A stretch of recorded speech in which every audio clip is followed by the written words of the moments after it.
Mari kita tunduk kepala dan kita berdoa. Terima kasih ya Bapa.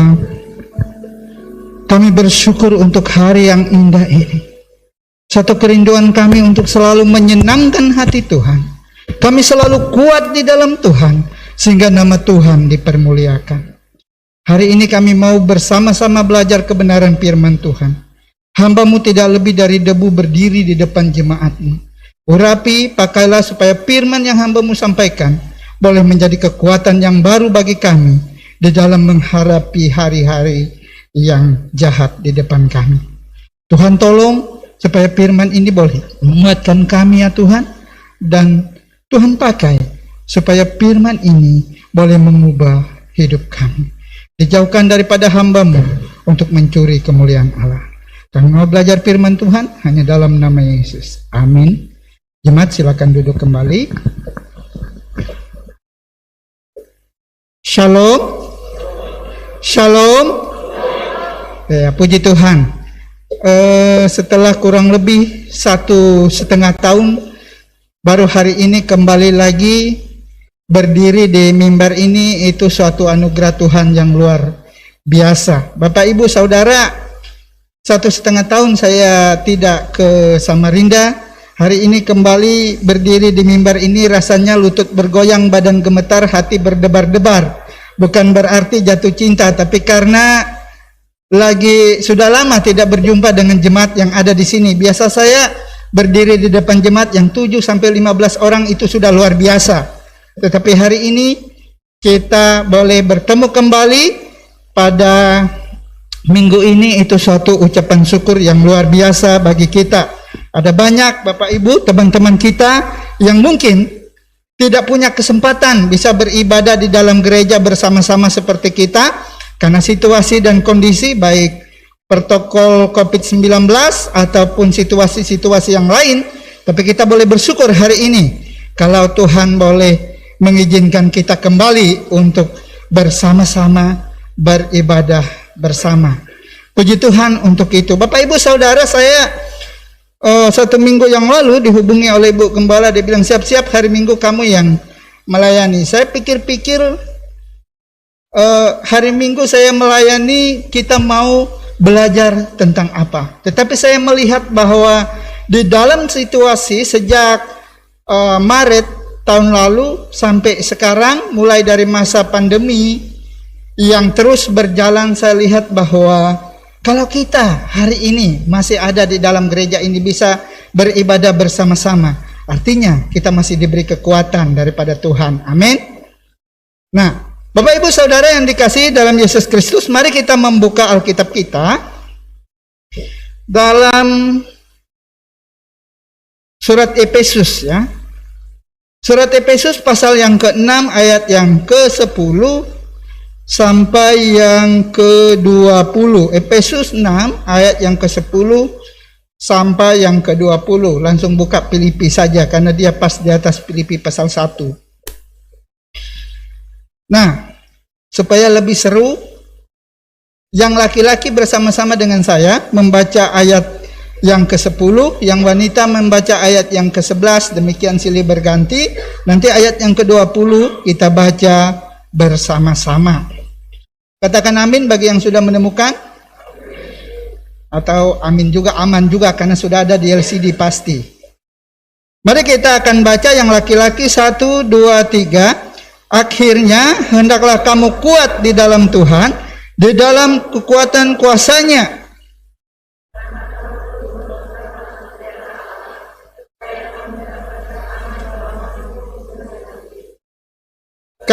Perjuangan kita bukanlah melawan darah dan daging, tetapi melawan pemerintah-pemerintah, melawan penguasa-penguasa, melawan penghulu-penghulu dunia yang gelap ini, melawan roh-roh jahat di udara.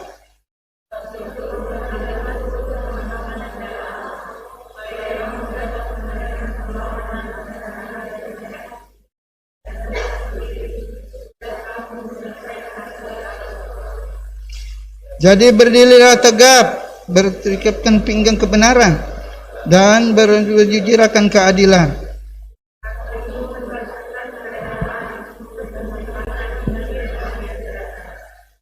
Dalam segala keadaan, pergunakanlah iman.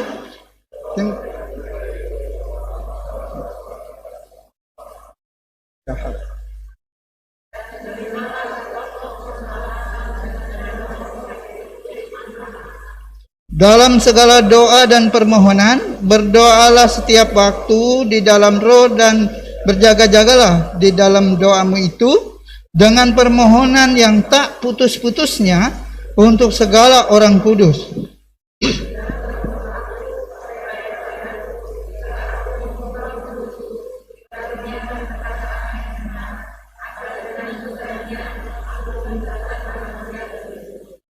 Ayat 20 bersama-sama nanti. Yang kulayani sebagai utusan dipenjarakan, berdoalah supaya dengan keberanian aku menyatakannya sebagaimana seharusnya aku berbicara. Kuat di dalam Tuhan, itulah judul daripada renungan kita hari ini. Bapak Ibu Saudara yang dikasihi di dalam Yesus Kristus, kalau kita berbicara kuat, Bapak Ibu Saudara yang dikasihi di dalam Yesus Kristus, saya coba-coba mencari di dalam bahasa Indonesia.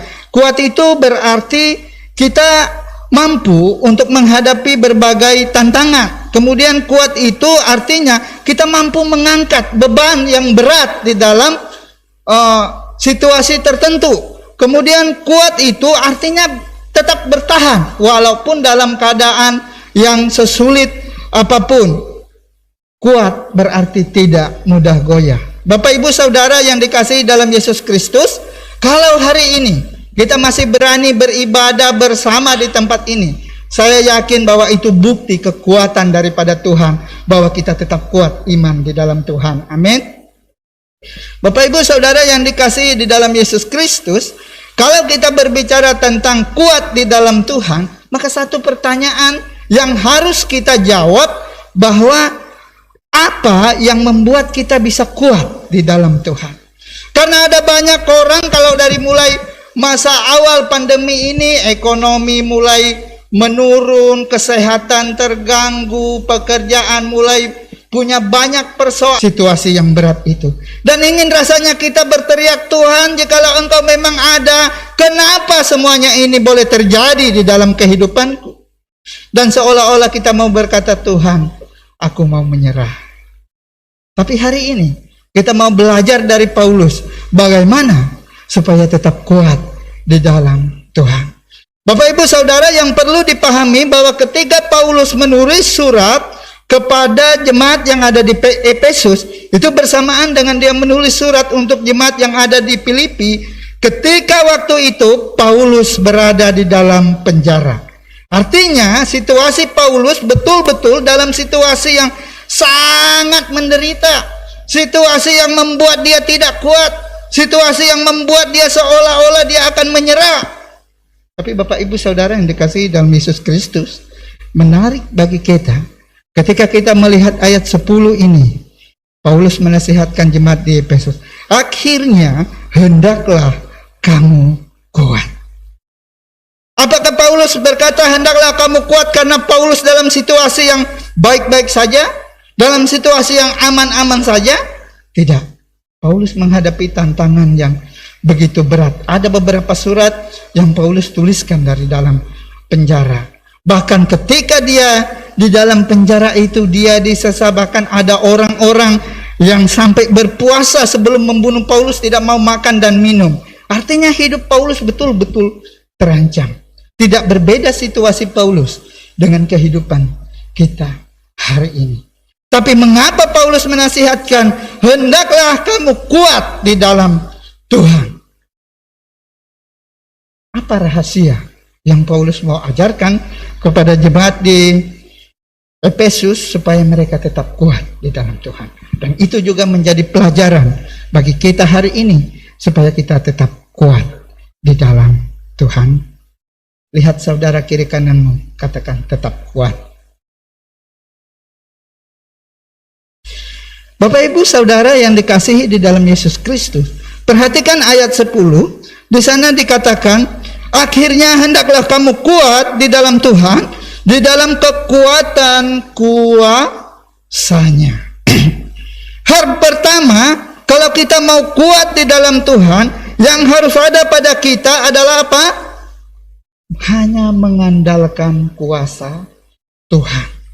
Saya tidak tahu di dalam persoalan-persoalan yang kita hadapi hari ini, apa yang menjadi andalan kita supaya kita tetap kuat untuk bertahan? Apakah kita mengandalkan ilmu pengetahuan kita?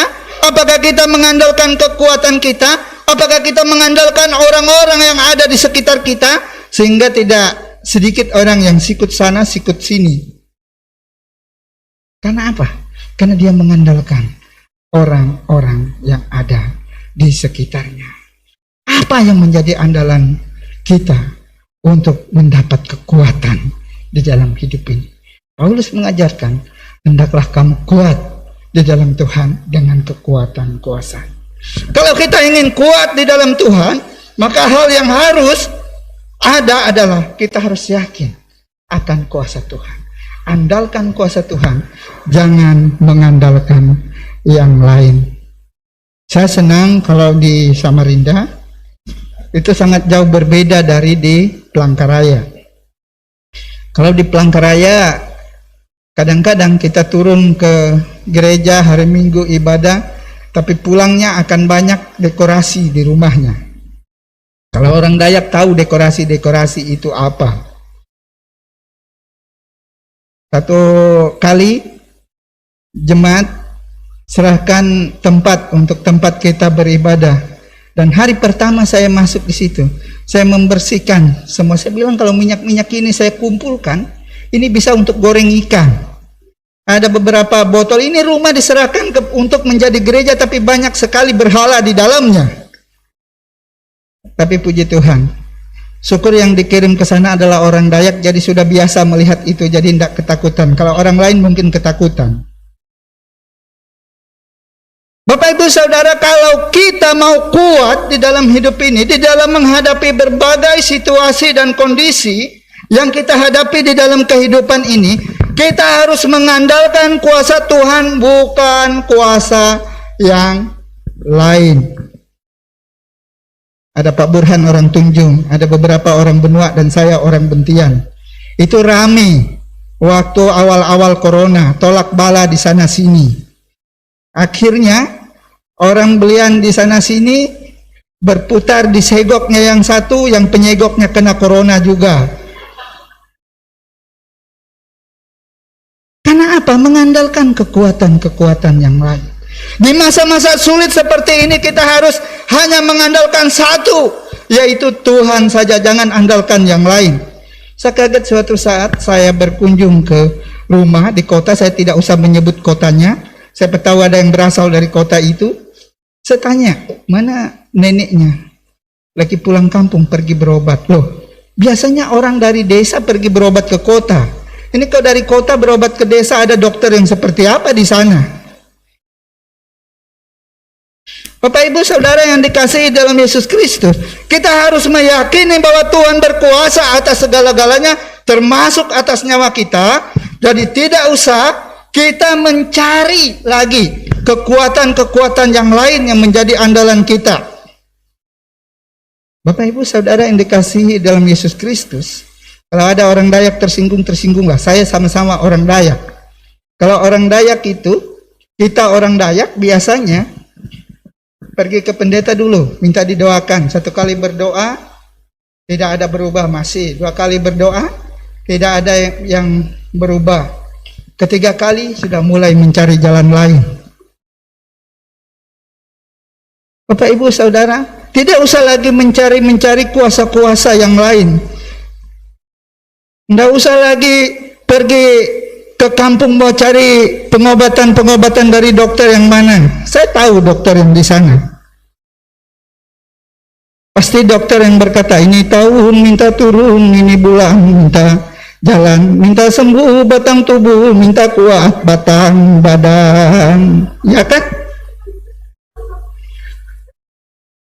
Yang ada kita ditipu saja. Hari ini dia menyembuhkan.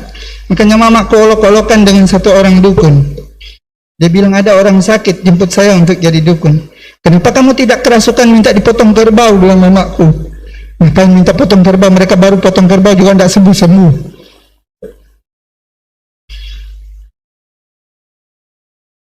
Jadi Bapak Ibu Saudara, hanya satu kalau kita mau dapat kekuatan di dalam menghadapi berbagai tantangan di dalam kehidupan ini, yang harus kita lakukan adalah percaya kepada Tuhan. Yakin akan kuasa Tuhan. Kekuatan hanya datang dari Tuhan. Maka pemazmur berkata, dari manakah datangnya pertolongan? Pertolongan datangnya dari Tuhan. Jangan lagi kalau ada suara-suara dari gelap lalu baca keripik apa tulang lengan sehari kuku seperti isi seperti kuku nik bisa guruku, itu tidak laku.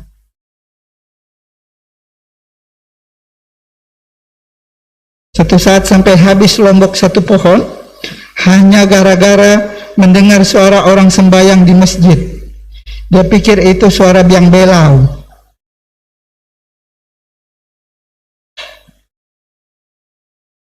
Bapak Ibu Saudara yang dikasihi di dalam Yesus Kristus, simpel saja. Kalau Anda mau kuat di dalam Tuhan, hanya satu, yakin akan kuasanya. Hanya saja pertanyaan kepada kita masing-masing, sudahkah kita meyakini kuasa Tuhan? Atau kita masih berpikir masih ada jalan alternatif yang lain? Kalau Tuhan mampu menyembuhkan, haleluya puji Tuhan. Kalau tidak, cari jalan yang lain lagi. Karena saya merintis gereja yang baru di Pelangkas, sekarang baru 5 keluarga. Itu ada satu jemaat saya itu sudah memeluk 5 agama. Luar biasa. Kenapa? Dia mau coba di agama ini. Apa ada solusi tidak pindah ke agama ini?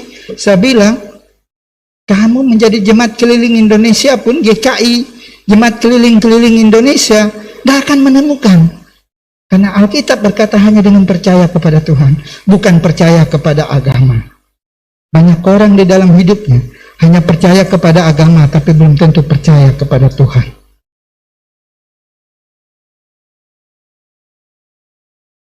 Hari ini, mari kita tanya kepada diri kita masing-masing. Sudahkah kita percaya akan kuasa Tuhan? Kuasa Tuhan yang akan memampukan kita menghadapi berbagai tantangan. Kuasa Tuhan yang akan menguatkan kita ketika kita menghadapi sakit penyakit.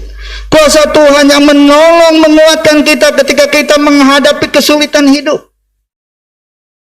Bapak Ibu Saudara dan saya, mari hari ini kita berkomitmen.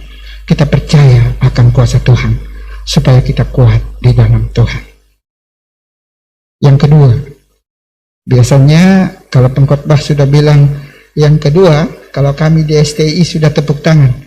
Karena jemaat tidak berani tepuk tangan hamba Tuhan yang di depan. Tapi kalau sesama hamba Tuhan tepuk tangan dari belakang. Artinya senang. Akan cepat pulang, jadi yang ngantuk sudah hilang. Padahal satu kali kami ikut di acara, sambutannya panjang sekali. Baru dia bilang yang terakhir, semua pada sorak-sorai. Sekalinya setelah yang terakhir ada 25 poin di dalam yang terakhir itu. Semuanya bilang, Jadi supaya kita lebih senang, yang kedua dan sekaligus yang terakhir. Tapi kalau lama jangan protes. Karena sudah dikasih pengantar sebelumnya. Yang kedua, mari kita melihat dalam ayat yang ke-11. Kenakanlah seluruh perlengkapan senjata Allah supaya kamu dapat bertahan melawan tipu muslihat iblis. Apa yang membuat kita bisa tetap kuat di dalam Tuhan? Yang kedua, kita bisa tetap kuat di dalam Tuhan ketika apa? Kita menggunakan perlengkapan senjata Allah. Kenapa Paulus menggambarkan begitu? Karena Paulus sebelumnya akan menjelaskan bahwa semuanya itu adalah rencana si jahat atau si iblis. Makanya Aristus Sabdono bilang iblis itu bukan yang duduk di kuburan. Jadi yang duduk di kuburan nanti bolong. Kalau lihat film-film ya, belum pernah kita lihat setan yang sebenarnya ya. Yang kita lihat film-filmnya yang duduk di kuburan yang segala macam yang sering membuat kita ketakutan. Aristus Sabdono bilang itu setan yang ece-ece atau setan yang bodoh. Kenapa? Karena kalau begitu orang tidak akan mau mendekatinya.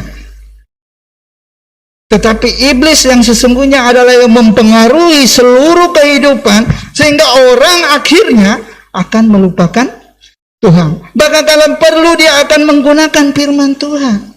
Ingat, dalam Kejadian pasal 3, ketika manusia jatuh ke dalam dosa, apakah iblis menawarkan yang jahat? Tidak.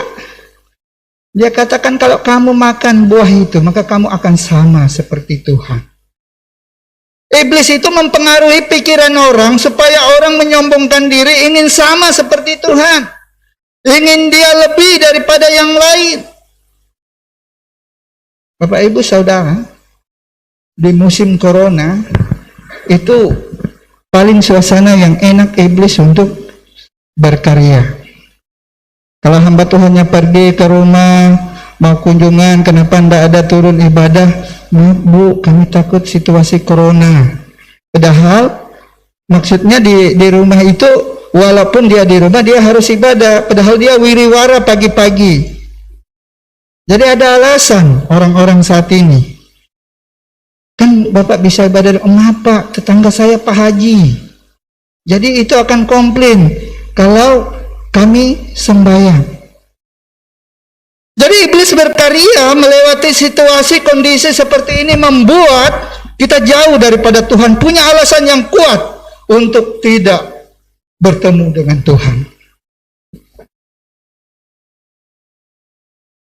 Bapak Ibu Saudara yang dikasihi dalam Yesus Kristus, Alkitab berkata, guna perisai ada ketopong dan berbaju jirah dan seterusnya. Itu supaya walaupun sebagainya, sampai ada doa berkat, ya, Tuhan mengangkat menjadi kepala dan bukan ekor, padahal itu untuk Israel loh, bukan untuk jemaat. Tuhan mengangkat Israel menjadi kepala daripada iman-imannya orang seharusnya, tapi Israel gagal karena mereka yang menyalibkan Yesus. Orang yang selalu mengimani hal yang baik-baik saja dari Tuhan, ketika menghadapi situasi dan kondisi yang tidak enak di dalam hidup ini, dia akan dengan enteng akan melupakan Tuhan. Tetapi orang yang memiliki iman sebagai perisainya, apapun situasi kondisi, dia tidak akan lari dari Tuhan. Kenapa? Karena dia tahu sesuatu yang Tuhan izinkan untuk menguatkan kita. Apa dosa daripada Ayub? Ayub sudah menderita, sangat menderita dan jatuh tertimpa tangga. Tapi pada akhirnya Tuhan memulihkan Ayub. Kenapa Ayub bisa bertahan? Karena dia punya iman. Abraham jatuh bangun di dalam kehidupan, jatuh dalam dosa juga. Tapi pada akhirnya dia kembali bertobat karena ada iman. Dan seterusnya. Bahkan kitab Ibrani berkata bahwa Habel mempersembahkan yang lebih baik daripada persembahan Kain karena dia punya iman. Tetapi selanjutnya di dalam ayat 17, dan terimalah ketopong keselamatan dan pedang roh, yaitu firman Tuhan. Kita bukan hanya mempunyai iman, tetapi kita harus membaca firman Tuhan, karena itu menjadi pedang yang akan mengajar. Makanya Alkitab bilang firman Tuhan itu seperti pedang bermata dua. Kenapa pedang bermata dua? Bukan hanya masalah tajamnya, tetapi pedang bermata dua itu untuk nebas ke depan, tetapi juga kalau dibalik ke belakang kena kepada kita. Kalau kita sudah beriman, maka harus ada yang berikutnya. Langkah berikutnya adalah kita membaca, mengandalkan firman Tuhan, sehingga hidup kita tidak melenceng-melenceng dari apa yang Tuhan mau. Bapak Ibu Saudara yang dikasihi di dalam Yesus Kristus, ayat yang ke-18 berkata, dalam segala doa dan permohonan berdoalah setiap. Pertama, Tuhan akan menjawab iya ketika kita berdoa sesuai kehendak Tuhan tepat pada waktu. Sudah bertahun-tahun, berbulan-bulan doa kita belum juga ada. Dari ini mungkin kamu berdoa supaya sudah sekian lama menjadi suami istri tapi belum punya anak, kamu berdoa belum dijawab oleh Tuhan. Sabar, itu mungkin belum waktunya Tuhan. Kamu sudah membangun usaha sekian lama, jatuh bangunnya di dalam kehidupan ini tapi belum berhasil. Teruslah berdoa dengan tekun, karena mungkin belum waktunya Tuhan. Suatu saat Dia akan menjawabnya. Kamu menjadi mahasiswa, sudah bertahun-tahun hampir diberikan titel MA atau MA, mahasiswa abadi. Sudah bertahun-tahun belum dijawab oleh Tuhan. Sabar, mungkin ada waktu yang Tuhan siapkan suatu saat. Jadi jawaban Tuhan yang pertama tadi, Tuhan menjawab ya kalau tepat waktunya dan sesuai kehendaknya. Yang kedua, Tuhan jawab tunggu kalau memang sesuai kehendak Tuhan tapi belum waktunya. Tetapi yang ekstrim yang ketiga, Tuhan akan menjawab tidak ketika doamu tidak sesuai kehendak Tuhan. Bulan ini pada tanggal 22 Gembala disambung, Om dari Pak Burhan akan memasuki masa emeritus. Dan saya ingat tahun 1993 saya bersama dia berjalan kaki dari kampung kami ke kampung tetangga untuk melayani di kampung tetangga, dan di tengah jalan kami dua di-stopkan oleh seorang ibu. Pak, mampir dulu, saya mohon dukung doa. Oke, singgah. Apa pergumulan ibu? Kira ada sakit atau apa? Enggak. Ternyata ibu ini tadi malam kehilangan minyak. Dulu kan kalau di hulu untuk lampu itu pakai lampu teplok yang pakai minyak tanah. Dia hilang minyak tanah 5 liter. Jadi mohon Bapak berdoa untuk si pencuri ini. Jadi ya namanya Pak Pendeta, berdoalah Pak Gembala. Ya Tuhan tolong berkati orang yang mencuri ini supaya dia tidak mencuri lagi. Belum sempat amin, ibu itu bilang stop Pak. Bukan itu doa yang saya minta. Yang saya minta Bapak doakan supaya orang yang mencuri ini mati kena tabrak, jatuh dari pohon madu. Pokoknya kematian yang sadis-sadis yang dia minta. Dan Pak Gembala, maaf, saya tidak bisa berdoa seperti itu. Dan itu doa seperti itu bukan doa yang dikehendaki Tuhan. Dan Tuhan tidak akan menjawab doa seperti itu. Tapi saya yakin bahwa kita berdoa pasti yang benar. Kita tidak mungkin berdoa di luar kehendak Tuhan. Bapak Ibu Saudara yang dikasihi di dalam Yesus Kristus, senjata kita beriman, berdoa dengan tak putus-putus kepada Tuhan.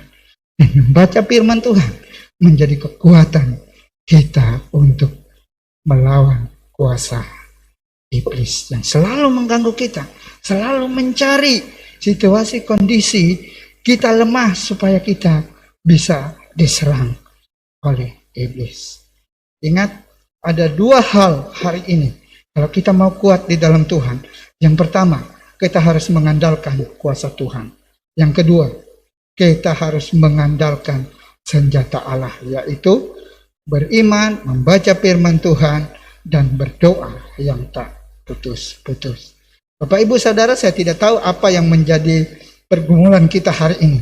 Tetapi mari kita terus berdoa kepada Tuhan, mohon kekuatan daripada Tuhan, dan yakin akan kuasa Tuhan, supaya kita tetap eksis, tetap kuat di dalam Tuhan. Dalam situasi apapun, ekonomimu yang sulit, pekerjaanmu yang berat, kesulitan-kesulitan hidup yang lain yang kau hadapi, bahkan sakit penyakit yang kamu derita, ketika kita mengandalkan kuasa Tuhan, kita mengandalkan senjata Tuhan, yaitu firman Tuhan, doa yang tak putus-putus, dan iman kita kepada Tuhan, maka bukan insya Allah ya, maka pastilah Tuhan akan menguatkan kita di dalam Tuhan. Amin. Mari kita bersama-sama berdoa dan sekaligus bersapaat kepada Tuhan. Mari kita berdoa. Ya Tuhan, kami bersyukur untuk kasih setia dan pertolongan Tuhan di dalam kehidupan kami. Kami bersyukur untuk pertolongan Tuhan bagi hidup kami. Dan saat ini kami sudah diperdengarkan dengan firman-Mu. Dan biarlah firman-Mu ini menjadi kekuatan yang baru bagi kehidupan kami ya Bapa. Kami bersyukur untuk semuanya itu.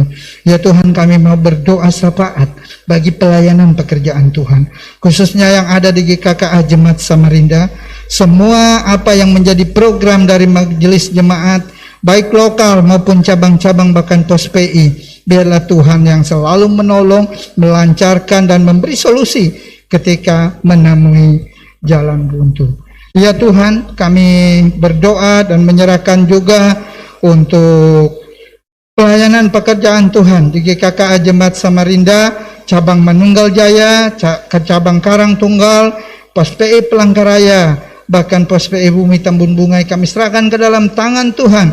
Biarlah kiranya pelayanan-pelayanan kami ini, melalui semuanya ini, nama Tuhan dipermuliakan. Terima kasih Bapak Surgawi. Kami berdoa mungkin ada jemaat yang saat ini sedang mengandung, Tuhan pimpin jaga bayi yang ada di dalam kandungannya hingga pada waktu persalinannya supaya bisa lahir dengan selamat ya Tuhan. Terima kasih Bapak Surgawi. Terima kasih Roh Kudus. Kami juga berdoa ya Tuhan untuk orang tua kami yang sudah berusia lanjut, dimanapun mereka berada, Tuhan terus memberi mereka semangat yang baru, kekuatan, penghiburan daripada Tuhan, sehingga di usia tua mereka tetap memuliakan Tuhan. Terima kasih Bapak Surgawi, terima kasih Roh Kudus. Kami juga berdoa untuk mahasiswa, bahkan para pemuda yang mencari pekerjaan. Biarlah kiranya Tuhan memberkati mereka di dalam pendidikan, di dalam usaha mereka mencari pekerjaan, bahkan yang sedang bergumul tentang pasangan hidup. Biarlah Tuhan campur tangan, memberi solusi, dan mempertemukan mereka dengan orang-orang yang tepat. Terima kasih Bapak Surgawi. Berdoa untuk anak-anak kami, bersyukur bagi anak-anak SD dan tingkatan-tingkatan yang lain yang mungkin sudah selesai berujian dan maupun yang masih dalam menghadapi ujian. Biarlah Tuhan yang terus menolong, memberi mereka semangat supaya anak-anak kami ini menjadi anak yang takut akan Tuhan, taat kepada orang tua, dan berguna bagi nusa dan bangsa. Dan kami juga berdoa ya Tuhan untuk GKKA, Sinode GKKA Indonesia, dalam segala tugas dan tanggung jawabnya, program kerjanya, bahkan sekarang dalam persiapan Emeritus Pendeta Arnes juga Tuhan terus menolong, memberkati supaya melalui sinode ini nama Tuhan dipermuliakan. Kami berdoa untuk bangsa dan negara kami yang saat ini dalam mengalami pandemi. Biarlah Tuhan yang terus menolong, memberikan kekuatan, memberikan perlindungan bagi anak-anak Tuhan, bahkan orang-orang yang Engkau kasihi, bahkan semua umat di dunia ini di dalam menghadapi pandemi ini. Sekiranya Engkau menghendaki, biarlah melalui situasi ini nama Tuhan dipermuliakan. Terima kasih Bapa Surgawi, terima kasih Roh Kudus, terima kasih. Inilah doa kami yang kami alaskan hanya di dalam nama Tuhan Yesus yang telah mengajarkan murid-muridnya berdoa dan juga diteruskan kepada kami yang berbunyi demikian. Bapa kami yang di surga, dikuduskanlah namamu, datanglah kerajaan-Mu, jadilah kehendak-Mu di bumi seperti di surga. Berikanlah kami pada hari ini makanan kami yang secukupnya, dan ampunilah kami akan kesalahan kami, seperti kami juga mengampuni orang yang bersalah kepada kami. Dan janganlah membawa kami ke dalam pencobaan, tetapi lepaskanlah kami daripada yang jahat, karena Engkaulah yang punya kerajaan dan kuasa dan kemuliaan sampai selama-lamanya. Amin.